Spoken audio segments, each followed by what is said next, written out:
আসসালামু আলাইকুম রহমতুল্লাহি ওয়া বারাকাতুহু। আশা করি সবাই ভালো আছেন। গতকাল আমার পোস্ট এবং যে ভিডিওগুলো আপলোড করলাম তারপর থেকে অনেক ভাই ব্রাদার এবং আমার শুভাকাঙ্ক্ষীরা আমাকে নক করতেছিল যে এই বিষয়টা নিয়ে কথা বলতে, যার কারণে আসলে আসা। এখন অনেকেই কল দিছে, সরাসরি কিছু ফ্রেন্ড যোগাযোগ করছে। তো আসলে এখন আমি কোনো আলেম না, আমি জাস্ট নিজেকে দায়ীও বলবো না, কেননা দায়ীর যথেষ্ট পরিমাণ গুণ এবং যোগ্যতা দরকার, আমার সেটা নেই। তবে আমি হলাম ইব্রাহিম আলাইসাল্লামের যে আগুন জ্বালানো হয়েছিল, ওনাকে পোড়ানোর জন্য যে আগুন জ্বালানো হয়েছিল, সে আগুন নিভানোর জন্য কবুতর আসছিল। কবুতররা মুখে করে পানি নিয়ে সে আগুনের মধ্যে ফোঁটা দিয়ে ওই ছোট ঠোঁটটার মধ্যে, সেই কবুতরের ছোট ঠোঁটটার মধ্যে কি পরিমাণই বা পানি জুটে বা কি পরিমাণই বা পানি উঠে, তো সেই পানিটা দিয়ে সে চাইছিল যে ইব্রাহিম আলাইসাল্লামের জন্য জ্বালানো আগুনটাকে নিভিয়ে দিতে। তা আমি হলাম সেই কবুতরটা, ছোট একটা পাখি। আচ্ছা, যাও হোক, কথা অনেক বলা যায়, আমি অতটা প্রফেশনাল না যে আমাকে অনেক গুছিয়ে কথা বলতে হবে। চেষ্টা করব আপনাদেরকে সহি তথ্যগুলো দেওয়ার জন্য, কেননা এখন ফেব্রিকেটেড অনেক কথাবার্তা আসে, ইমোশনাল অনেক কথাবার্তা আসে। একটা জিনিস মনে রাখবেন, দিন ইমোশন দিয়ে চলে না, আল্লাহ অনেক লজিক্যাল। দিন ইমোশন দিয়ে চলে না। আমার আপনার ইমোশনাল অ্যাটাচমেন্ট থাকতেই পারে, কিন্তু আমার আপনার ইমোশনাল অ্যাটাচমেন্ট দিয়ে আল্লাহর কোনো কিছু এসে যায় না। আল্লাহর যে হুকুমত সেটা দায়েম থাকে, কায়েম থাকে, সেটা আল্লাহর অ্যাটিটিউডের উপরেই, এবং সেটা বন্দার অ্যাটিটিউড কিংবা বন্দার ইমোশনাল অ্যাটাচমেন্ট কোনো কাজে আসে না। তো আমার কিছু কল আসছিল, তার মধ্যে একটা কল ছিল আমার খুব ক্লোজ মানুষের, যে দোস্ত তুমি এমন কোনো কিছু বলবা না যেটার দ্বারা উম্মতের মধ্যে বিভক্তি আসে। আবার আরেক ভাই কল দিয়ে বলল যে ভাই এমন কোনো কথা বলবেন না যে মানুষের আলেমদের উপর থেকে আস্থা উঠে যায়। তো এখানে দুটো জিনিস, একটা হচ্ছে যে উম্মতকে বিভক্তি করা, আর একটা হচ্ছে যে আলেমদের থেকে আস্থা উঠে যাওয়া। দুইটা কথা একটু মাথায় রাখেন, পয়েন্ট টু বি নোটেড। আমি এই কথাটাতে আবার আসতেছি। একটা ছোট ঘটনা বলি, সত্য ঘটনা, যারা মোটামুটি এলেম রাখেন দিনের উপরে তারা একটু জানবেন যে সালাউদ্দিন আইয়ুবী যখন উনি জেরুজালেম দখল করেন এবং যখন উনি তখ্তে বসেন, তখন ওনার সর্বপ্রথম কাজটা কি ছিল জানেন? সে কাজটা ছিল, তখন উনি সমাজের যতগুলো ভণ্ড আলেম ছিল সবগুলোকে লাইন ধরে কাতার করায়, দাঁড়া করায় কতল করে দেয়। কারণটা কি? সেসব ভণ্ড আলেমগুলো সমাজটাকে এমন পরিমাণে জর্জরিত করে ফেলে, যেটা একটা খুনি, বদমাইশ, সারাবি এবং জেনাকারী সমাজের যত নিকৃষ্ট ব্যক্তি আছে তারা কি সেটা আপনার কভার করতে পারবে না, যতটুকু না একটা ভণ্ড আলেম সমাজকে নষ্ট করে। জালালউদ্দিন রুমি বলে যে সমাজটা নষ্ট হয়েছে পাগড়ির নিচের থেকেই। তো তার মানে এটা কি? উনি বুঝাচ্ছে যে তৎকালীন জমানার যেসব ভণ্ড আলেম আছে তারাই সমাজটাকে নষ্ট করছিল। ওই জন্য বি ওয়্যার ফ্রম দিস। আমার এই ভিডিও আবারও বলছি, সেটা হলো যে আমি কাউকে বিভক্তি করতে চাচ্ছি না, এবং সেকেন্ড যেটা, সেটা হলো যে আমি কখনো আলেমদের থেকে, হক্কানি আলেমদের থেকে আস্থা হারানোর জন্য আপনাকে বলছি না। তা আল্লাহ সবাইকে তৌফিক দান করুক। বাকি কথাগুলো একটু মনোযোগ দিয়ে শুনবেন। একটা ছোট ঘটনা দিয়ে স্টার্ট করি। সেটা হলো রাসূলুল্লাহ সাল্লাল্লাহু আলাইহি ওয়াসাল্লাম একদিন মসজিদ নববীতে বসা ছিল। তখন উনি বলতেছিলেন যে এখন দরজা দিয়ে যে আসবে সে জান্নাতি। তো সাহাবারা একটু কিউরিয়াস হলো যে আমরা সবসময় ওনার পাশে থাকি, কখনো আমাদেরকে এভাবে আঙ্গুল উঁচিয়ে বলে নাই যে এখন তুমি জান্নাতি হয়ে গেছো, নয়তো এই টাইপের কোনো কথা বলে নাই, কিন্তু উনি বললো দরজা দিয়ে এখন যে আসবে সে জান্নাতি। তো এই কথাটার পর সাহাবারা তো আসলে খুবই, মানে তৎকালীন জমানার মানুষগুলো তো মন অনেক বড় ছিল এবং মন নরম ছিল, কিন্তু হেকমতওয়ালা ছিল।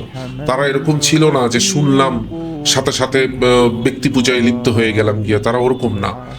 তো একজন সাহাবা, তাদের মধ্যে একজন চালাক সাহাবারা সবাই চালাক ছিল, তার মধ্যে একটু বিচক্ষণ যিনি ছিল, যিনি খুব তাড়াতাড়ি সোচ করতে পারে, ওরকম একজন সাহাবা, আমি পুরোপুরি নামটা বলতে পারছি না এখন, আপনি একটু চেষ্টা করবেন রেফারেন্সটা খুঁজে নিতে কিংবা কোনো আলেম থেকে জেনে নিতে।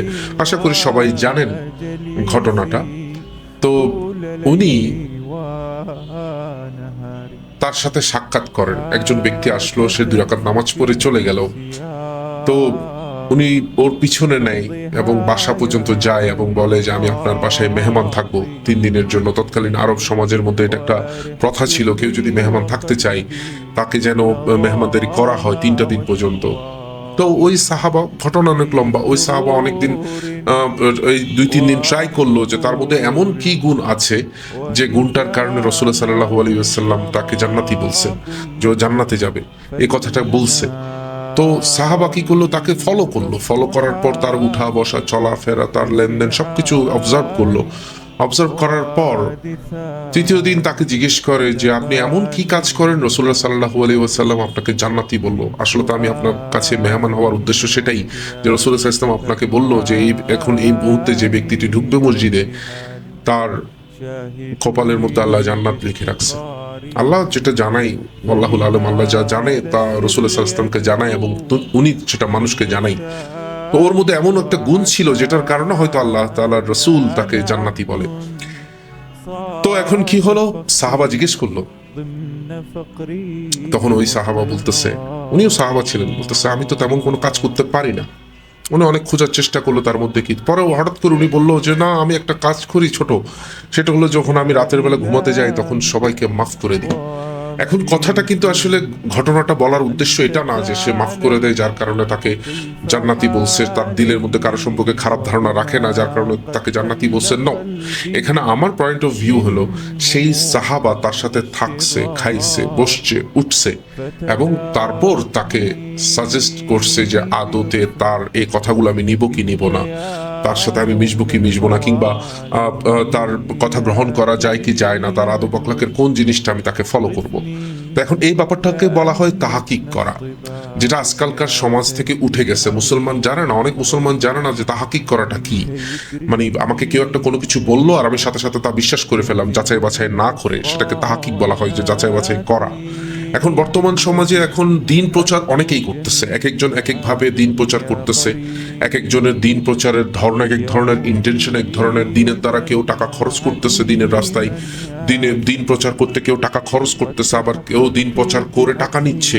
দিন প্রচার করার জন্য কেউ রাস্তা হাঁটতেছে, কেউ লঞ্চে উঠতেছে, অনেক কষ্ট করতেছে এবং বস্তিতে যাচ্ছে, এখানে যাচ্ছে, ওখানে যাচ্ছে। অনেক আলেম আছে এরকম যারা নিজের পয়সা দিয়ে দিন প্রচার করতেছে। আবার কিছু আলেম আছে যাদেরকে আসলে আমি আলেম বলবো না, কারণ আলেম শব্দটা এমন একটা শব্দ যে তার মধ্যে এলেম আছে এবং সে তা মানে। শুধু আলেম তো শয়তানও ছিল যদি হিসাব করা হয়, কারণ তার মধ্যে অনেক এলেম ছিল কিন্তু তার মধ্যে মানার যোগ্যতা ছিল না। সে আল্লাহর হুকুমকে মানে নাই, তার মধ্যে অহংকার ছিল, তার মধ্যে হিংসা ছিল, যার কারণে সে, তাকে আলেম বলা যাবে না, তার নাম হয়ে গেছে শয়তান। তো এই জিনিসটা আসলে আমাদের মাথায় থাকা উচিত। আচ্ছা, আমি এখন কিছু পয়েন্ট লিখছি এবং পয়েন্টগুলো আপনাদের সাথে একটু আলোচনা করব। সেটা হলো যে আমাদের আসলে জানা দরকার যে একজন ভণ্ড আলেমটা কেমন এবং তার বিপরীতে একজন হক্কানি আলেম কেমন হয়। আচ্ছা, ভণ্ড আলেম, আচ্ছা আমি আলেম শব্দটা না বলে আমি হুজুর বলি। হুজুর বললেও আসলে যারা আসলে এখন কি বলবো, এখন এই শব্দটা এমন একটা শব্দ হয়ে গেছে, এটাকে যদি আমি এটাকে কলুষিত করতে চাচ্ছি না, কারণ পরবর্তী যে কথাগুলো বলবো সেটার পরবর্তীতে মানে সেটার শেষের দিকে আলেম শব্দটা বারবার উচ্চারণ করা, সেটা আমি আসলে শোভা পাই না। কারণ আমি একজন আলেম সমাজের ফ্যামিলির ছেলে এবং আমি আমার আমার আমার পরিবারে যথেষ্ট বড় বড় আলেম আছেন এবং আমি তাদেরকে দেখছি, তাদের আদব আখলাক দেখছি। তো সেই অনুযায়ী তাদের সাথে মিলতেছে না, তো তাদেরকে আমি আলেম বলে ওদেরকে ছোট করতে পারি না। আমার বন্ধু বান্ধব আত্মীয় স্বজনের মধ্যে অনেক আলেম আছেন, আমি আলেমদের সাথে চলি, আলেমদের সাথে দেখা করি, তাদের থেকে ফতোয়া নিই, তাদের নাম্বার আমার মোবাইলে আছে। আমার মোবাইলের মধ্যে বন্ধুদের থেকে সবচেয়ে বেশি আছে আলেমদের নাম্বার। আমি চেষ্টা করি আমার প্রতিদিন না হলে অন্তত সপ্তাহে একবার হলে একজনের সাথে কথা হয়, যার থেকে আমার এসব প্রবলেমগুলো, জীবনে চলার পথে যেসব প্রবলেমগুলো, সেগুলো ফেস করার জন্য কিভাবে চলতে হবে। আমার দিলের মধ্যে অন্ধকার আছে, আমি একজন আওয়াম মানুষ। আমি, হ্যাঁ, আলেম শব্দটা যদি এরকম হয় যে তুমি সূরা ফাতিহা জানো এবং এবং তার উপর আমল করো, তাহলে তুমি সূরা ফাতিহার আলেম।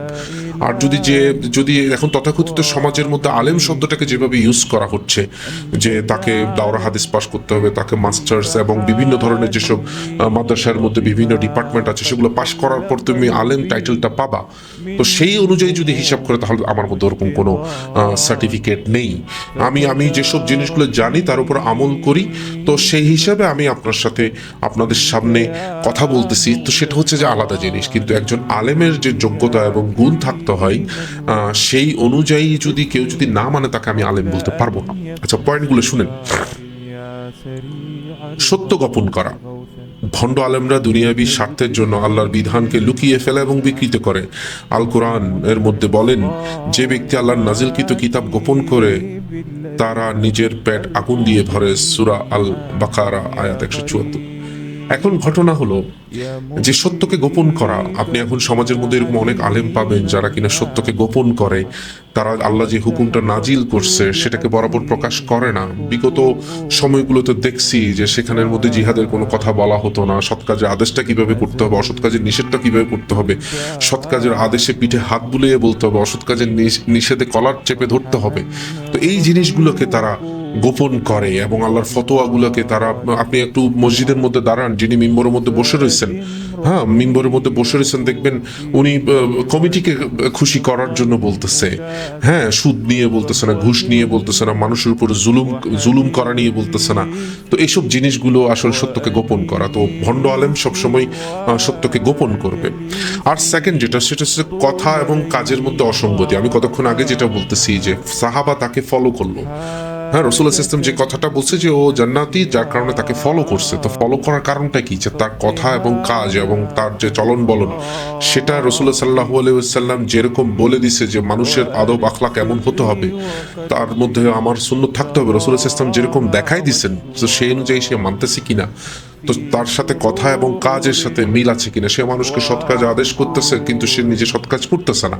এরকম অনেক মানুষকে আমি নাম ধরে ধরে কয়েকজনকে বলতে পারবো, কিন্তু গীবত করা হয়ে যাবে। আমার ভিডিওর উদ্দেশ্য, প্রথমেই বলছি যে আমাকে দুইজন কল দিয়েছে, একজন বলছে উম্মতকে পৃথক করবা না এবং আলেমদের সম্পর্কে খারাপ কিছু বলবো না। আমি আলেমদের সম্পর্কে খারাপ বলতেছি না। তো সেটাই হলো যে কাজের সাথে তাদের কথার কোনো মিল থাকে না। তারা মানুষকে নৈতিক শিক্ষা দেয় কিন্তু তারা নিজেরা তা পালন করে না। আল কোরআনের মধ্যে বলেন, তোমরা কেন এমন কথা বলো যা তোমরা নিজেরা করো না। তো এইসব জিনিসগুলো তাকে মানতে হবে। সূরা আসহাফের 2 নম্বর আয়াত। দুনিয়ার লোভ এবং স্বার্থ। আমার একজন বুজুর্গ ভাই একদিন আমাকে বলছিল, যখন কোনো আলেম দুনিয়ার লোভ তার মধ্যে ঢুকবে, তাহলে সে ভিতরে হয়ে যাবে একটা নেকড়ে বাঘের মতো। লেবাসে অনেক সুন্দর, দাড়ি টুপি পাগড়ি, কিন্তু তার যে চরিত্রটা সেটা একটা নেকড়ে বাঘের মতো। আমি এমনও দেখছি কবরের সামনে সে ফাতেহা পড়ায়া বলতেছে যে একটা ফিক্স করে দেওয়া হয়েছে যে কবর জিয়ারত করার জন্য এত টাকা, মিলাদ পড়ার জন্য এত টাকা, এটার জন্য এত টাকা, এটার জন্য এত টাকা, এরকম একটা তাদের প্রাইস লিস্ট আছে। কিন্তু কখনো একজন হক্কানি আলেম, কখনো যাদেরকে ওরাসাতুল আম্বিয়া, রাসূলুল্লাহ সাল্লাল্লাহু আলাইহি ওয়াসাল্লামের ওয়ারিস বলা হয়। কেন বলা হয়? কারণ রাসূলুল্লাহ সাল্লাল্লাহু আলাইহি ওয়াসাল্লাম ধন সম্পত্তি রেখে যাননি, উনি এলেম রেখে গেছেন। তো এলেমটার ধারক বাহক যেসব আলেমদেরকে বলা হয়েছে তারা কখনো দুনিয়ার লোভ করবে না। যখন বান্দা নর্মাল কোন আল্লাহর বান্দা, রাসূলুল্লাহ সাল্লাল্লাহু আলাইহি ওয়াসাল্লামের উম্মত, সে আলেম না, নর্মাল মানুষ, সে যদি হারাম খায় আর একজন আলেম সেটাকে সরাসরি আঙুল দিয়ে দেখাই দেয় না, সামান্য কিছু ফতোয়া যেগুলো সে প্রচার করে বেড়ায়, যেগুলোর মধ্যে কঠোরতা নেই, সে যখন সেগুলো প্রকাশ করে এবং তার দ্বারা তার ফায়দা হয়, যে কিনা চুরি করতেছে, ঘুষ খাচ্ছে এবং তার থেকে এর বিনিময়ে টাকা পয়সা নিয়ে নেয়, তো এসব মানুষগুলোকে আসলে আলেম বলা যায় না। তো তাদের মধ্যে তারা ধর্মকে পণ্যে পরিণত করে, তারা সুন্নত বেচে না, তারা ইসলাম বেচে। একটা সুন্নত বেচা, আপনি মধু বেচতেছেন, এটা সুন্নত বেচতেছেন। তারপর আমার হিজামা সেন্টার আছে, তো আমি হিজামা সেন্টার দেখতেছি, আমি সুন্নত বেচতেছি, মানুষকে সুন্নতি সার্ভ দিচ্ছি, আমি আমার সময়ের দাম নিচ্ছি।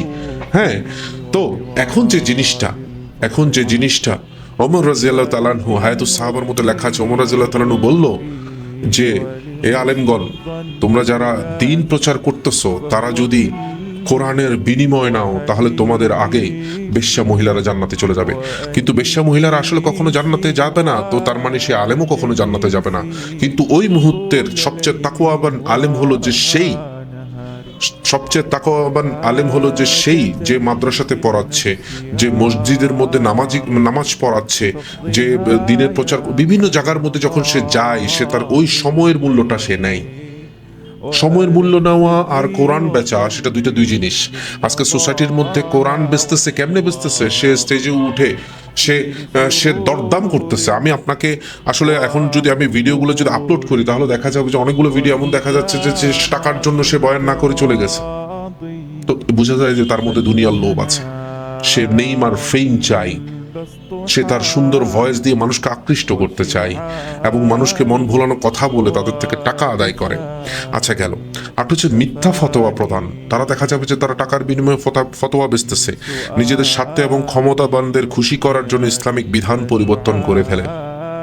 আমি সূরা নিসার অনেক আয়াত আছে যে ওরা আমাদের বন্ধু হবে না, কারা কাফের মুশরিকরা সম্পর্কে, যারা দিন মানে না, ওরা আমাদের কখনো বন্ধু ভাই বেরাদার হবে না। তো এই সম্পর্কে আজকে কোন আলেম কোন কথা বলে? আপনি ময়দানের মধ্যে দেখেন কোন আলেম এরকম খুঁজে পাবেন? তো তারা কি করে? তারা ফতোয়া বিক্রি করে এবং ফতোয়াকে চেঞ্জ করে দেয়। অহংকার এবং আত্মগর্ব। আল্লাহু আকবার। আমাদের চট্টগ্রামের একজন আলেম ছিল, যার নাম বোয়ালিয়া সাহ হুজুর বলা হয়, বোয়ালখালীর বাসিন্দা উনি। তো উনি সবসময় বলতেন যে আমার নিচে নিচ নাই, আমার পিছনে পিছ নাই। উনি নিজেকে এত ছোট বলতো। একদিন উনি একটা বয়ানের মধ্যে গেল, দাওয়াতের প্রচারে গেল, সেখানে একজন ওনাকে টিউবওয়েলের পানি এনে দিচ্ছে, আর উনি বলতেছে যে এটা পানিটা কোথাকার? আমি পুকুরের পানি খাবো। বুঝলেন? কেন হুজুর? আমি তো আপনার জন্য টিউবওয়েলের পানি নিয়ে আসছি, ভালো পানি। তো বুঝলেন না, টিউবওয়েলের পানি নিচের থেকে উপরের দিকে উঠে ওর মধ্যে অহংকার কিবির আছে। আমি পুকুরের পানি খাবো। তোমাদের ওই পুকুরের পানিটা আমি দেখলাম অনেক ক্লিয়ার আছে, তাও এখন বর্ষার দিন, পানিগুলো ক্লিয়ার আছে। উপর থেকে ওই পানি নিচে নামে, যেখানে পুকুরে পানি জমে, আমি সেই পানি খাবো। আমার জন্য সেটা ফুটায় আনো, নদী যেমনি হোক আমার জন্য আনো। তো দেখেন, সে এমন কোনো খাবার গ্রহণ করতেছে না যেটার মধ্যে কিবির আছে। তার মানে বুঝতে হবে যে he is a down to earth man. অহংকার এবং আত্মগর্ব থাকবে না, নিজের জ্ঞান এবং অবস্থানকে নিয়ে অহংকার করবে না, এবং নিজেকে সবার চেয়ে শ্রেষ্ঠ মনে করবে না। মানুষের ইচ্ছা অনুযায়ী ধর্ম ব্যাখ্যা। অনেক আছে যে ধর্ম ব্যাখ্যা একটা একটা ইনস্টিটিউশনের মধ্যে কোথাও বয়ান করতে গেছে, সেখানের অবস্থা দেখে আমি কিছুদিন আগে এরকম পাইলাম যে পর্দা নিয়ে কথা বলতেছে যে কোনো একজন, আল্লাহর বিধান নিয়ে কথা বলতেছে যে মেয়েরা যেমন ইচ্ছে তেমন পর্দা করতে পারবে। তো এটা কোন ধরনের মানুষ হলো? সে আল্লাহর পুরো বিধানকে চেঞ্জ করে ফেলতেছে। আল্লাহ পুরো বিধানকে চেঞ্জ করে ফেলতেছে। আমরা তাদের কাছে আলেম বলতেছি। আমি আঙ্গুল দিয়ে দেখাই দিচ্ছি না, নাম চাইলে বলতে পারি, কিন্তু আসলে অতটা পসিবল না আমার দ্বারা। আসলে আমি গীবত করতে পারবো না। আচ্ছা, সেকেন্ড হলো যে এখলাসের অভাব। সে যদি কোনো কাজ করে, সে তার মধ্যে এখলাস থাকবে না, সে লোক দেখানো কাজ করবে, সুন্দর ভয়েসে কথা বলবে। হ্যাঁ, যদি তার আদব আখলাক যদি আপনি দেখতে চান, তাহলে তার সাথে উঠা বসা করুন, তার সাথে চলন বলন গুলো দেখুন, তার মধ্যে কতটুকু সুন্নত আছে। একজন মানুষের মধ্যে যদি সুন্নত না থাকে, রাসূল ইসলামের কথা বলার ধরন না থাকে, রাসূল ইসলাম কখনো চিৎকার চেঁচামেচি করে কথা বলে না। মসজিদের মধ্যে ঠিক বলে চিৎকার করে উঠায় নাই। মসজিদের নববীর মধ্যে যখন সাহাবারা বসতো রাসূল ইসলামের সামনে, তখন নাকি পাখি এসে সাহাবাদের কাঁধের উপরে এসে বসে যেত, আর তারা টেরই পেত না। তারা অবাক বিস্ময়ে তাকিয়ে থাকতো রাসূল ইসলামের দিকে। আর আজকালকার মজমাগুলোর মধ্যে দেখেন, ঠিক বলে চিৎকার করে ফেলতেছে, কেউ বাঁশের উপর উঠে যাচ্ছে গিয়া, কেউ তাকবীরের নামে চিৎকার চেঁচামেচি করতেছে মসজিদের মধ্যে, আল্লাহর ঘরের মধ্যে, ময়দানের মধ্যে, যেসব এলেমের মজমার মধ্যে তাদেরকে চুপ করে শোনার দরকার, দিলের কানে শোনার দরকার, চোখ দিয়ে শোনা দরকার, সেখানের মধ্যে তারা চিৎকার চেঁচামেচি করতেছে। তো এইসব জিনিসগুলো যারা করে, যেসব আলেমগুলো এগুলোকে যারা এগুলোকে আশকারা দেয়, তো তাদেরকে আপনি কিভাবে কি বলবেন? আচ্ছা গেল। এখন ধর্ম নিয়ে বিভ্রান্ত সৃষ্টি করে তারা ধর্ম নিয়ে বিভ্রান্তি সৃষ্টি করে, বিভিন্ন ফতোয়া দিয়ে উম্মতকে পৃথক করে ফেলবে। সুন্নি, ওয়াবি, আরো বিভিন্ন ধরনের শব্দ তারা উচ্চারণ করে, যেগুলো উম্মতকে পৃথক করে, তার এক করে না। সে কেন এটা করলো তাকে দূরে সরায় দেয় না, দিয়ে দেয়। আর সে যদি ভালো কাজ করে সেটাকে অ্যাপ্রিসিয়েট করে না, উম্মতকে বিভক্ত করে দেয়। আচ্ছা, এবং ধর্ম নিয়ে তো বিভ্রান্ত সৃষ্টি করে, আর সবচেয়ে বড় জিনিসের সমাজে ফিতনা সৃষ্টি করে। আমি আমি আমি কিছুদিন ধরে দেখতেছি, এই বর্তমান তত্ত্বাবধায়ক সরকারের আমলে এরকম অনেককেই চোখে পড়তেছে। আরে ভাই, যখন তুমি রাস্তা দিয়ে কোনো বয়ানবাজি করো, যখন দিনের আলাপ আলোচনা করো, মানুষের যাতায়াতের সমস্যা হয়, রাস্তাঘাটে তুমি মাহফিল করো, রাতের বেলা তুমি বড় লাউড স্পিকার, এখন শীতের সিজন প্রচুর বয়ানবাজি শুরু হয়ে যাবে, এখন এটা ওদের সিজন, 50-60 হাজার টাকা দিয়ে 1 বছর আগে থেকে তারা বুকিং করে রাখছে। কিসের জন্য? ওয়াই? দরদাম হয়, ওদের নিলাম হয়, যে যত ব্যাটিং করবে সে তত বেশি আগে নিয়ে যেতে পারবে শাইককে। আমরা নামও দিছি তাদেরকে শাইক। তো ভাই যাচাই বাছাই করেন, আপনি যাচাই বাছাই করেন, আপনি জানেন আসলে হক্কানি আলেম কাকে বলে। আচ্ছা,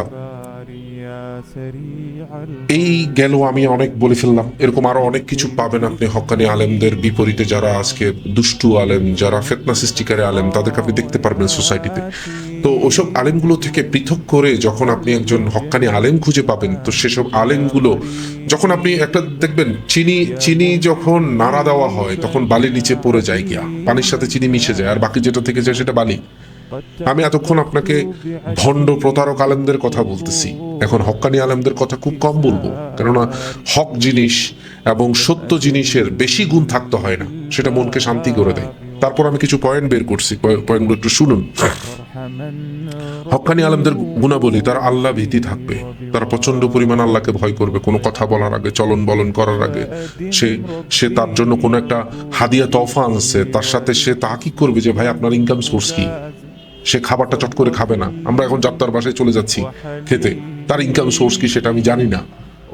তো এইসব জিনিসগুলো একজন হক্কানি আলেমের মধ্যে থাকবে না। সে যথেষ্ট পরিমাণ তাকুয়াবান হবে, সে আল্লাহকে ভয় পাবে। একজন হক্কানি আলেম সবসময় আল্লাহকে ভয় করে এবং তার সন্তুষ্টির জন্য কাজ করে। কোরআনের মধ্যে বলতেছে আল্লাহকে তার বান্দাদের মধ্যে কেবল জ্ঞানীরাই ভয় পায়, সূরা ফাতিরের 28 নম্বর আয়াত। ইখলাস থাকবে, সে ছোট থেকে ছোট কাজ করবে, ইখলাস নিয়ে করবে, এখলাস নিয়ে করবে, সে কখনো লোক দেখানো কাজ করবে না। আর এখলাস কি? এখলাস হলো শুধুমাত্র আল্লাহর জন্য যে জিনিসটা করা হয়, নিজের নিজের নিজের গুণের মধ্যে দোষ তালাশ করবে, তাকে এখলাস বলা হয়। তো এইসব জিনিসগুলো একজন হক্কানি আলেমের মধ্যে থাকবে, যেটা একজন ভণ্ড আলেমের মধ্যে থাকবে না। তিনি নিজের কাজ এবং জ্ঞান শুধুমাত্র আল্লাহর জন্য করেন, দুনিয়াবি কোনো স্বার্থের জন্য করেন না। কোরআন ও সুন্নাহর অনুসরণ, তার কথা এবং কাজ সরাসরি আল্লাহ ও কোরআন রাসূলুল্লাহ সাল্লাল্লাহু আলাইহি ওয়াসাল্লামের সুন্নাহর ভিত্তিতে হয়। এবং সেটার বিপরীত একটা হাদিস আছে, তোমাদের মধ্যে সর্বোত্তম সেই ব্যক্তি যে কোরআন শিখে এবং অন্যকে শিখায়। এখন শিখে শিখানো অনেক মানুষ আছে, কিন্তু এটার জন্য বিনিময় না নেওয়ার মানুষ খুব কমে গেছে। হ্যাঁ, আপনি সময়ের দাম নেন, আপনি মাদ্রাসার মধ্যে পড়াচ্ছেন, সময়ের দাম নেন। এই সময়টাতে আপনি যদি কোথাও যদি ব্যবসা বাণিজ্য করতেন। আমি কিছুদিন আগে একজন আলেমের সাথে পরিচয় হলো, যে কিনা মালয়েশিয়ার মধ্যে চিপস নিয়ে যায়, পান নিয়ে যায়, আসার সময় 2টা মোবাইল নিয়ে আসে, ব্যবসা করতেছে। আমি তো ফার্স্টে মনে করছিলাম উনি কালেকশনে যাচ্ছে। এই জিনিসগুলো আসলে, এবং কখনো সে যে দিনের কাজ করে সেটার জন্য সে কখনো বিনিময় নিবে না। নম্রতা এবং বিনয়, তার মধ্যে অহংকার থাকবে না, তার জামা কাপড় মধ্যে জৌলুস থাকবে না, নর্মাল থাকবে, নর্মাল সেট থাকবে, সে খুব নর্মাল চলবে, ক্লিন চলবে, পবিত্রভাবে চলবে। কিন্তু এরকম না যে প্রচুর বেশভূষার তামঝাম। হ্যাঁ, যদি আল্লাহ তাকে তৌফিক দেয় তাহলে কেন করবে না, কিন্তু তাদের মধ্যে চাকচিক্য থাকবে না, তাদের এলেমের চাকচিক্যের দ্বারা তারা নুরান্বিত হবে। এরকম আমি হাজার হাজার আলেম দিতে পারবো, যেগুলা ফেসবুকের মধ্যে নাই, ইউটিউবের মধ্যে নাই, তাদেরকে আপনাকে খুঁজে বের করতে হবে। মৌমাছি যেমন খুঁজে খুঁজে মধু বের করে, ঠিক তেমনি আপনারও একজন হক্কানি আলেম জীবনে থাকা অনেক কার্যকরী এবং অনেক বেশি জরুরি। আচ্ছা, এবং একটা জিনিস দেখবেন, তাদের কথা এবং কাজের মধ্যে সামঞ্জস্য পাবে। তারা মানুষকে যা শেখায় তা তারা নিজেরা মানে। তিনি যা প্রচার করেন তা তিনি আগে মানেন। কোরআনের মধ্যে বলেন, তোমরা কি মানুষকে ন্যায়পরায়ণতার আদেশ দাও আর নিজেরা ভুলে যাও, সূরা আল বাকারার কথা।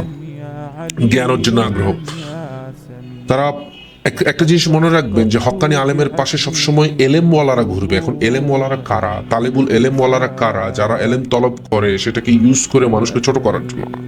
আর এখন তো এলেম তলব করতেছে সে যেন তর্কে জিততে পারে, সে যেন 2টা টাকা কামাইতে পারে।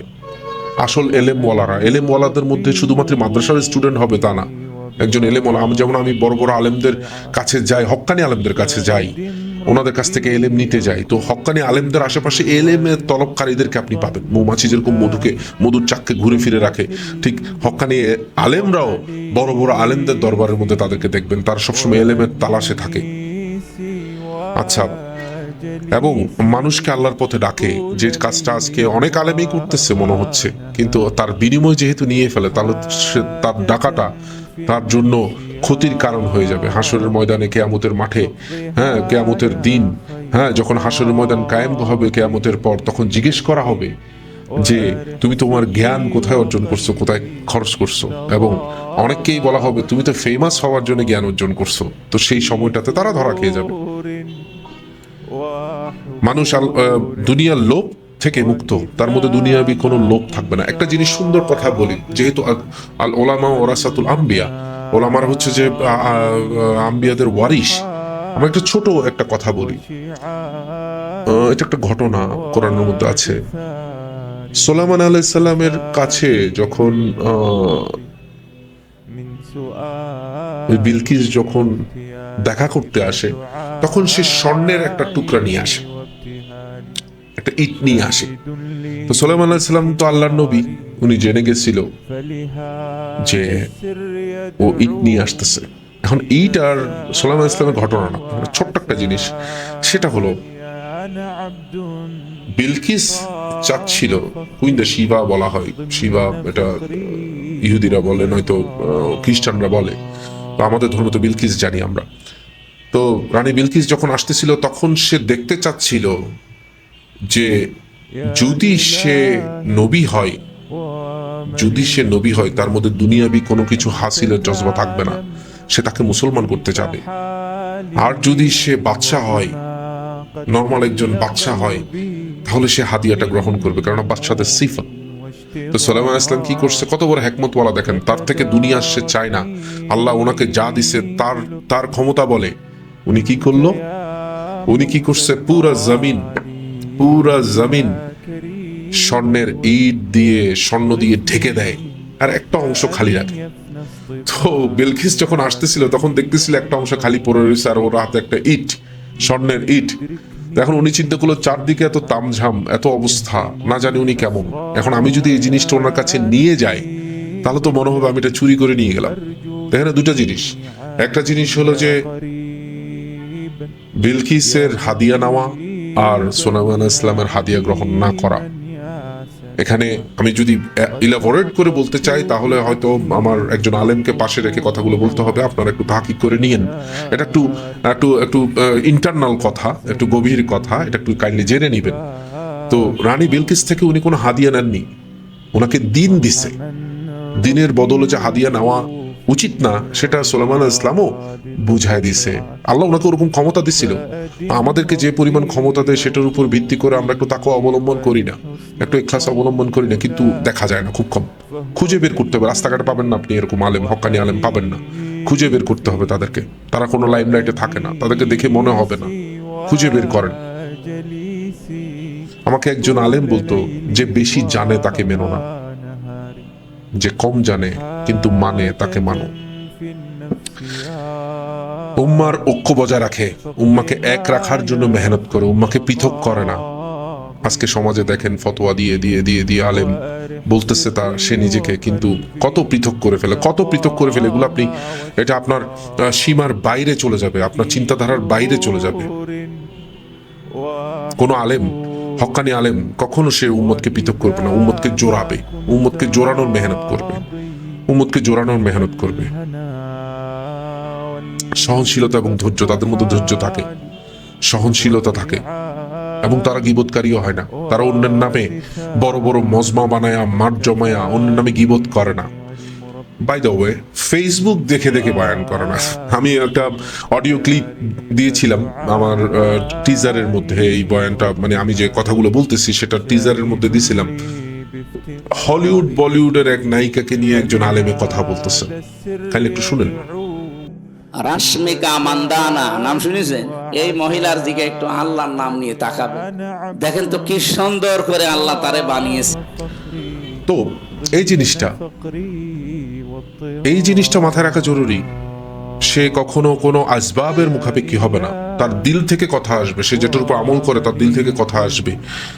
হ্যাঁ, এবং তার মধ্যে ধৈর্য আছে, এবং সে সহনশীল হয়, নিরপেক্ষ।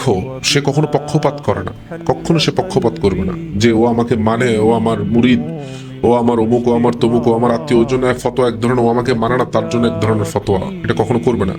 আর উনি কোরআন অনুযায়ী কথা বলে, কোরআনের নির্দেশ অনুযায়ী কথা বলে। যে ব্যক্তি তার রবের দিকে ডাকে, নেকামল করে, আল্লাহর প্রতি একনিষ্ঠ থাকে, তার চেয়ে উত্তম আর কে হতে পারে? সূরা ফুসিলাতের আয়াত হাদিসের আলোকে রাসূলুল্লাহ সাল্লাল্লাহু আলাইহি ওয়াসাল্লাম বলেছেন, আলেম ও আবেদের পার্থক্য হলো আলেম হলেন পূর্ণিমার চাঁদের মতো আর আবেদ হলো তারার মতো। আবু দাউদ শরীফের হাদিস 36-41। একটা কথা আছে, সেটা হলো আল উলামা ওয়ারাসাতুল আম্বিয়া। আমার কথা বলার শেষের দিকে, আমি জানি আপনাদেরকে বোরিং করে ফেলতেছি। আসলে আমার এইসব কথাগুলোর মাকসাদ একটাই, সেটা হলো যে প্লিজ ওপেন ইউর আইস। এখন মানুষ অনেক অনেক চালাক হয়ে গেছে, মানুষ এখন অনেক কিছু বুঝে। তো এই জিনিসটা একটু বুঝে যান যে আপনি যে আলেমের পিছনে নামাজ পড়তেছেন, সে আলেমটার মধ্যে দিন কতটুকু আছে, সে কতটুকু মানে। একটু একটু একটু একটু কাইন্ডলি ওনার সাথে লেনদেন করেন, চলাফেরা করেন, উঠা বসা করেন, যদি আপনি দিন মানতে চান। এখন আমরা তো আলেম বলে ফেলছে, এটাই যথেষ্ট, আমি সেটার জন্য তাহাকিক করি না, ওনারটাই শ্রেষ্ঠ। আমি তাহাকিক শব্দটা বারবার বলতেছি কেন? একজন আলেমকে নিয়ে যথেষ্ট পরিমাণ তাহাকিক করতে হবে, আপনাকে যথেষ্ট পরিমাণ তাহাকিক করতে হবে। এটা বাজারের কোনো আলু পটল না, যদি পচা হয় তো পচা খেয়েও ফেলে অনেকে, কিন্তু আপনার রুহানি খোরাকের জন্য একজন হক্কানি আলেম বেশি জরুরি। আপনার লেনদেন, চলাফেরা, মুআমালাত, আখলাক, পরিবারের যে কোনো বিষয়, ব্যবসায়িক যে কোনো বিষয়, সবকিছুতে আপনার একজন আলেম লাগবে। ঈমান ছাড়া যেমন আপনার চলবে না, একজন আলেম ছাড়া আপনার চলবে না। কিন্তু প্রশ্নটা হলো, ওই আলেমকে, কাকে আপনি আপনার জীবনে রাখবেন একজন হক্কানি আলেম হিসেবে, যার সামনে আপনি ফানাফিল্লা হয়ে যেতে পারবেন, যার সামনে যে আপনি কনফেস করতে পারবেন যে হুজুর আমি তো এটা করে ফেলছি, এখন আমার করণীয় কি? সে আপনাকে জান্নাতের পথে নিয়ে যাবে, কারণ ও চোখওয়ালা, ও দেখে, ওর কলবের মধ্যে নূর আছে। আমাদের সেই সময়টা হয় নাই, আমরা স্কুল কলেজে ছিলাম, ব্যবসা প্রতিষ্ঠানের মধ্যে মজে আছি, আমরা ওরকম এলেমের জন্য সময় দিতে পারি না। যখনই সময় পাবেন অবশ্যই আপনাকে একজন আলেমের সামনে কনফেস করতে হবে। দেখেন খ্রিস্টানরা কিন্তু প্রতি স্যাটারডে সানডেতে ওরা ওদের চার্চের মধ্যে যায়, একটা রুমের মধ্যে আলেম থাকে, ওদের আলেম আর কি থাকে, প্রিজ থাকে, সেখানে বাহির থেকে কথা বলে, একটা সম্পর্ক ওদের। গত এক সপ্তাহে আপনার কত কিছু এমন হয়েছে। আমরা গোসলের ফরজ জানি না, টয়লেটে ঢুকার সুন্নত জানি না, স্ত্রী সহবাসের সুন্নত জানি না, ব্যবসা বাণিজ্যের সুন্নত জানি না, আত্মীয় স্বজনের হক রক্ষা করার কিভাবে করতে হবে সেসব সুন্নতগুলো জানি না। তো এগুলো জানাবে কে? আমাদের বাংলাদেশে যদিও বলতেছে ইসলামী খেলাফত আর বংচং যেসব বলে, বাংলাদেশটা একটা ইসলামিক দেশ। ইসলাম প্রতিষ্ঠা করার জন্য আপনার কি এখনই দরকার? আপনি কি মনে করছেন যে আপনি ডাল তলোয়ার দিয়ে ইসলাম প্রতিষ্ঠা করে ফেলবেন? No way. আপনার মধ্যে দিন আসবে, আমার মধ্যে দিন আসবে, সোসাইটিতে দিন আসবে, যখন এলেমওয়ালারা তাদের জান মাল সময় নিয়ে আল্লাহ রাস্তায় বের হয়ে দাওয়া দিবে। আজকে মুসলমান হয়ে গেছে একটা বদ্ধ নালার মতো। এলেম আছে, দুনিয়াবি যত ধরনের এলেম তাও আছে, তার ঈমানি এলেমও আছে তার মধ্যে, কিন্তু সে এলেম নিয়ে সে রাস্তায় বসে গেছে, ব্যবসা বাণিজ্যে বসে গেছে, মসজিদের মধ্যে বসে গেছে, মাদ্রাসার মধ্যে বসে গেছে, আর বিভিন্ন জায়গার মধ্যে সে তার ঈমান নিয়ে, তার ইয়ে নিয়ে বসে গেছে, কিন্তু সে দাওয়াতের কাজ করে না, এবং করলেও সেটার বিনিময় নিয়ে ফেলে। তো এখন আমার যে উদ্দেশ্য কথাগুলো বলার, আমি করজোরে বিনতি করি আপনাদেরকে যে আমার কথাগুলো কোনো মাইনে রাখবে না যদি না আপনি ফলো না করেন।